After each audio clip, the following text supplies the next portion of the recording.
Hey, I'm Olivia, a 28-year-old physical therapist, and honestly, life's been a whirlwind lately. It all started 2 years ago when I met Jack at the rehab center where I work. He was this former college football star trying to adjust to life in a wheelchair after a spinal cord injury. I remember thinking, damn, even paralyzed, this guy's got more charm than half the jerks I've dated. Our first real conversation was unforgettable. Jack flashed that million-dollar smile and joked, "So, you gonna train me for a marathon, or what?" I laughed. "Let's start with sitting up straight, hotshot. We'll work our way up to the Olympics." From that moment, we just clicked. Therapy sessions turned into coffee dates, then dinners, and before I knew it, I was head over heels. Jack proposed last year, and I swear I've never been happier. But then came the bombshell, my mom. Picture a power suit with a permanent frown. Karen, my mom, is a big-shot businesswoman who cares more about her image than anything else. When her wedding invitation arrived, I was excited, until I saw it was only addressed to me. No mention of Jack. I called her, thinking it had to be a mistake. "Hey Mom, I got the invite, but you forgot to add Jack's name, right?" There was this awkward pause before she said, "Oh honey, I thought it'd be best if Jack didn't attend. You understand, don't you?" Understand what? I could feel my blood starting to boil. While it's a beach wedding, the wheelchair might ruin the aesthetic, and some guests might feel uncomfortable. I was speechless. My own mother was excluding my fiancé because of his disability. It felt like a slap in the face. "Are you kidding me?" I finally blurted out. "He's family. He's going to be your son-in-law." "Olivia, don't be dramatic. It's my special day. I just want everything to be perfect." I hung up on her. I couldn't believe it. Later that night, my sister Megan called me. "Liv, I heard what happened. Mom's being ridiculous." "Tell me about it. I don't even want to go to this stupid wedding." Megan sighed. "I get it, but I'm the maid of honor. I could really use your support." And that's how I found myself agreeing to go to this train wreck of a wedding. Jack, being the amazing guy he is, encouraged me. "It's your family, Liv. Don't miss it because of me." But as I packed my bags, all I could think was family? More like a bunch of judgmental strangers. Little did I know, this wedding was about to unleash a whole lot of drama that would change everything. When I arrived at the Sunset Cove Resort, the place screamed luxury, pristine beaches, swaying palm trees. As I checked in, I couldn't help but think how much Jack would have loved this place. "Olivia, there you are," a voice called out. I turned to see a guy around my age, all surfer boy looks and a cocky grin. "I'm Tyler, Richard's son. Your soon-to-be stepbrother, I guess," he winked, making my skin crawl. "Nice to meet you, Tyler. This is a beautiful place. Not as beautiful as you. How about I give you a personal tour?" He stepped closer, invading my space. I took a step back. "Thanks, but I'm good. My fiancé and I would love to explore together next time." His smile faltered for a second. "Right, the wheelchair guy. Such a shame you couldn't make it." Before I could respond, Megan appeared, saving me from Tyler's unwanted attention. "Liv, thank God you're here," she whispered, pulling me aside. "Mom's been acting weird. She's always on her phone, looking stressed." We watched our mother pace nearby, furiously typing on her phone. "Maybe cold feet?" I suggested. Megan shook her head. "It's more than that." I overheard her arguing with someone about money. That night at the rehearsal dinner, I got my answer. I was heading to the bathroom when I heard raised voices coming from a nearby room. "We agreed on the prenup." Ken, Richard's voice boomed. "That was before I knew about your gambling debts," Mom fired back. "At least I'm not stealing from my own company." My heart stopped. Was he saying what I thought he was saying? "Keep your voice down," Mom hissed. I had to cover the wedding costs somehow. The board will never know. I couldn't believe what I was hearing. My own mother, embezzling money. I stumbled back to the dinner, my mind racing. As I sat down, I overheard Linda, one of Mom's friends, talking to my cousin. "Poor Olivia, her mother told me that Jack's faking his disability for attention." Can you imagine? I felt like I'd been punched in the gut. My own mother was spreading lies about Jack. Furious, I confronted her after dinner. "How could you? Embezzling money? Lying about Jack?" Mom's face turned from white to red. "You were eavesdropping? How dare you?" "How dare I? You're the one committing crimes and slandering my fiancé."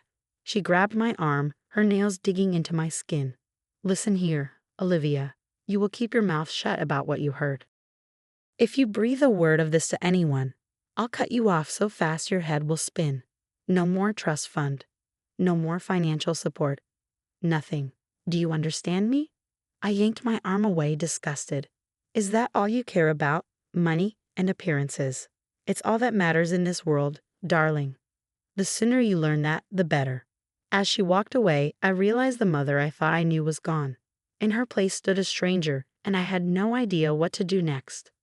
The morning of the wedding, I woke up with a knot in my stomach. As I was getting ready, my phone rang. It was Jack. "Liv, you're not going to believe this," he said, his voice urgent. "What did you find?" My heart raced. "Richard isn't who he says he is. Richard Miller doesn't exist. He's a con artist named Robert Dawson. He has at least 3 other identities and a history of scamming wealthy women." My mind was spinning.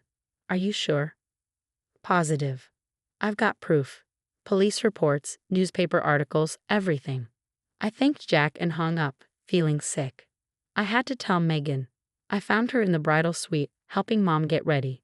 "Meg, can I talk to you alone?" Once we were in the hallway, I spilled everything. Megan's face went pale. "We have to tell Mom," she said. We burst back into the room. "Mom, we need to talk. It's about Richard." Mom rolled her eyes. "Not this again, Olivia. I thought I made myself clear last night." "Mom, please," Megan pleaded. "Just listen." We told her everything, the con artist, the multiple identities. Mom's face hardened with each word. "Enough," she snapped. "I can't believe you two. You're just jealous of my happiness. Richard loves me, and that's all that matters." "But Mom," I started. "No buts. I'm marrying Richard today, and that's final. Now get out, both of you." As we left, Megan looked at me. "What do we do now?" I took a deep breath. We stopped this wedding. The ceremony started, and I couldn't sit still. As I looked around, I noticed unfamiliar faces scattered through the crowd. They looked nervous, out of place. Then it hit me, we were Richard's accomplices. The minister began, "Dearly beloved, we are gathered here today." My heart was pounding. This was it. Now or never.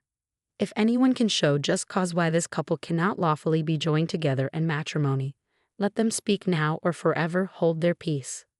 I stood up, my legs shaking. "I object." Gasps echoed through the crowd. Mom's face turned red with fury. "Olivia, sit down this instant," she hissed. "I'm sorry, Mom, but I can't let you do this." I turned to face the crowd. "This man is not Richard Miller.